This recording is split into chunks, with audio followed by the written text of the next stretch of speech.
Hey guys, I am here to bring you something a little bit different than normal. I want to talk to you guys about like the different wig types that are available to you now, as well as what I see as the pros and cons of the wigs from my point of view.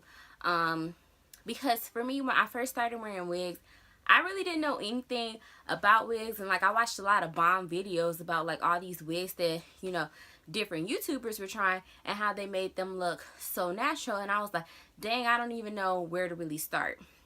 So I thought that maybe this would be helpful for a couple of you ladies out there, because wigs are super popular right now and for good reason.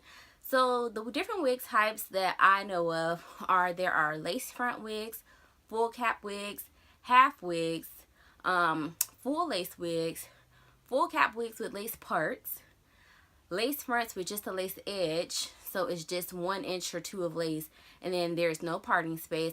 And then there are full cap wigs that are just skin top parts. They look fake, but they're actually really useful. So I have tried all of these wigs except for a full lace wig, because those are a little bit more expensive and I'm just not about that life right now. So I'm gonna give you my opinions, and I think I'm gonna start with a lace front wig. So I have right here, this is a lace front wig. This is Juliana.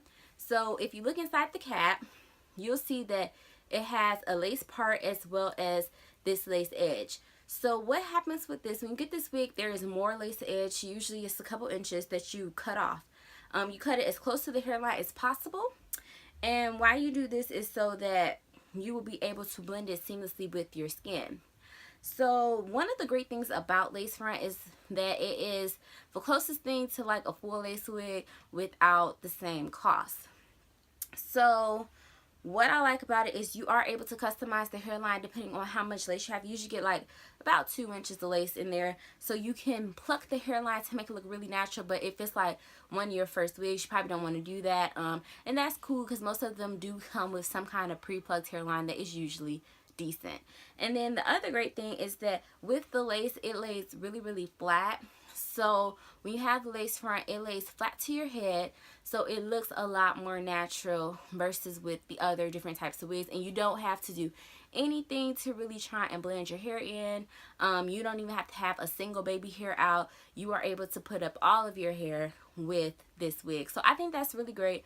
But what I would say is the con is that you have a little less flexibility with your own hair. So when you wear a lace front wig, especially if it is a straighter hair texture, you need to get your hair really flat so that your wig isn't bulky and so that it can lay as flat as possible with your wig. So if you have like shorter hair in here, that may be an issue if you can't French braid or anything like that, getting that hair slicked down. The thing that I don't like about the with the lace fronts, and this is a personal thing, some people don't care, is that you have to use some kind of product to avoid lifting with the lace front wigs. It's really hard to just put it on and just use the combs and get the wig to lay absolutely flat. So a lot of times you need to use some kind of gel, paste, tape, wig grip, something to keep it down and to keep it from slipping, and to like, because you're covering all your hair, so basically you need to keep it adhered to like your forehead or at your temples, whatever, wherever you prefer to put it. And so that can be tough. There are lots of products out there to help with that. I know a lot of people use Got2b glue, Gorilla Snot. I've seen some people use wig tape, as well as the wig grip. It's like a headband. There are a lot of products out there, and some people just do the old school, pin it down with some bobby pins. But for me, it's like a lot of hassle, and I don't really like messing too much with putting things on my edges like tape or anything like that, because I'll be nervous about my hair falling out. So those are the pros and cons of it. But I do like a lace front because they look really good, especially if you are in a place to put up all of your hair. So that's kind of my take on lace fronts. So now I think I'm going to switch over to a full cap wig with a skin top part. So I have this wig here. This is the Outre JoJo, I believe. So this wig is really cute, and it is full cap, so that means that it is full cap of hair. You also don't have to leave out any of your hair. However, it's a little bit different from the lace front because there is absolutely no lace inside. This parting space right here is a skin top part, so it mimics scalp, but it is not the best mimic of scalp. It looks a little plasticky, but that's okay. You can put a little concealer in it to help it kind of look better. And so with the full cap wig with the skin top part, one of the things that I found with this particular wig was it did not come with baby hairs.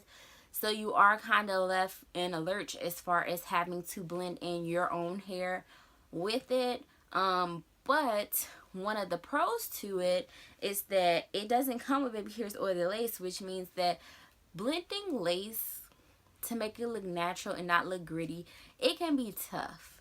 It's not the easiest thing. You gotta, go through jump through a lot of hoops. You gotta either use some kind of silicone based product to kind of fill the grids. I've seen people use concealer. I've seen people use band-aids, and that can be tough, especially when you're first starting out, especially, or if you need to pluck the part.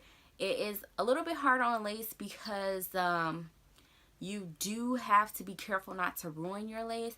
But with the skin top part, it's a little rougher because it's plastic, so you can do a lot more, and it is a lot harder to jack it up.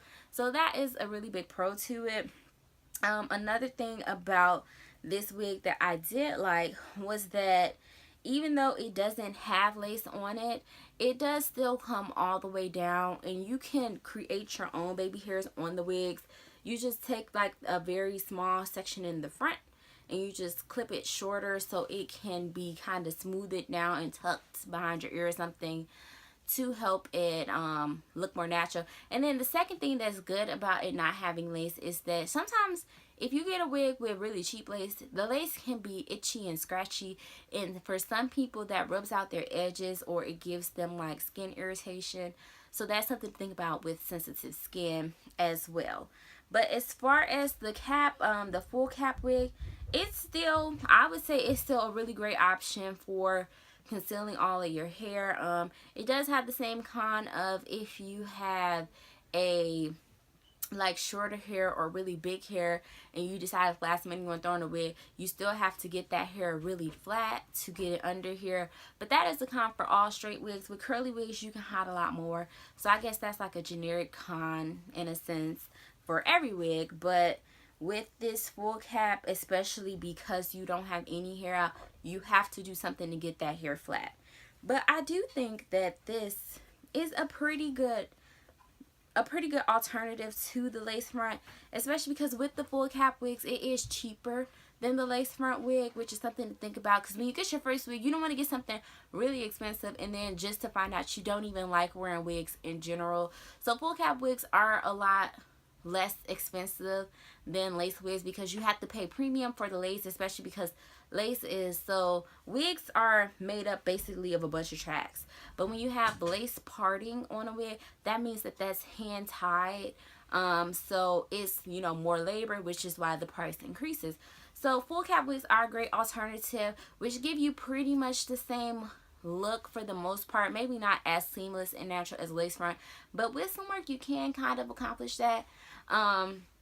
But it's the same thing, but it is kind of less expensive and a little bit easier to maneuver. So that is something to think about. That is the biggest difference between two different wigs that are good for concealing all of your hair. In the thoughts of keeping this video not too long, I'm going to split this into probably 2 parts. So to check out the lace front wig with just the lace edge and no parting, as well as half wigs, check out part 2. Thanks so much for sticking with me. I hope that you check out the next video. You can leave any questions about any of the wig types below if you are considering it, or if you want more information. I'd be happy to help out. I hope you like this video as well as subscribe to my channel. Thank you so much.